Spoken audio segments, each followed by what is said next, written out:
Full disclosure, I wasn't really expecting to like Gamera. I was expecting just a cheap Godzilla knockoff and nothing really more. And sure, it is very much riding on the Godzilla trend. There is no denying that fact. That is the reason that it was made. But I think that Gamera is different and distinct enough that it manages to stand apart from Godzilla and be a fun watch.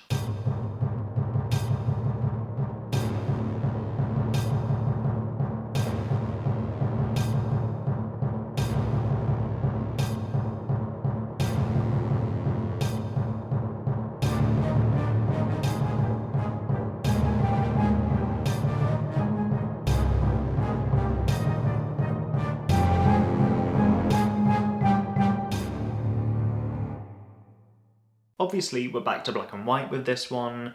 It's way less jarring than I thought it would be. It's just super easy to look past. It's fine.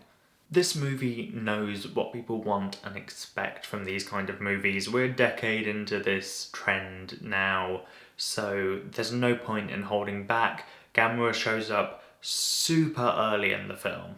If Godzilla is a metaphor for Hiroshima and Nagasaki, then Gamera updates that to be more about just general nuclearization in the Cold War age.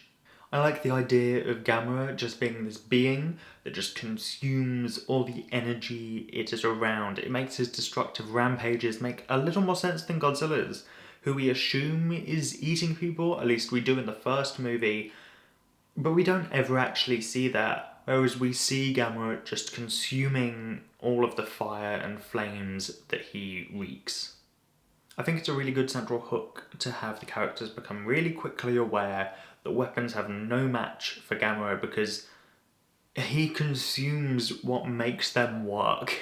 So it's just not going to work against him and they have to find a different way to stop him. Over in Godzilla's universe, we're still just, firing away even though we know that that won't work.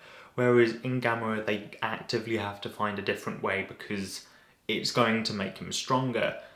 And that's just really interesting and cool. Their best solution is to just find a way to get him into a rocket and shoot him up into space because otherwise there's no beating him. And that is super cool. I like that as a just fun, monster movie. We know it's dumb and fun, so we're going to have some dumb fun. I think that more movies should end with the villain being stuck in a rocket and shot off into space. I will also say, I've brought this up a number of times now, but this ending appealed to the Thunderbirds fan and me. I enjoyed it. What can I say? The opening act features some American actors. Have you spotted anything on your radar screen? No, sir. It must be coated with anti-electric wave paint, sir. Okay. I think that these movies mostly being in Japanese so far is probably hiding some pretty shoddy acting work. Because it's in a different language, I can't really tell what intonation is good and bad here, but when it's in my own, yeah, no, that's not good. That's not good acting. That's bad. There is an unidentified aircraft flying on course 84.27 degrees north latitude and 176.58 degrees east longitude. Intercept and escort it to the base. If it resists, shoot it down.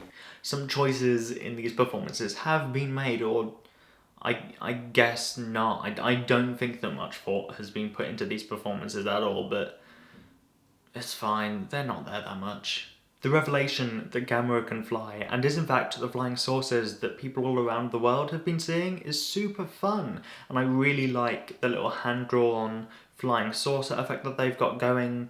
It's just really quaint and neat, and I like it. And honestly, at this point in time, who wouldn't just want to retreat into a shell and just fly away, honestly? In summary, Gamera is way more enjoyable than I expected it to be, and in general is a really fun time with some interesting concepts for its central character.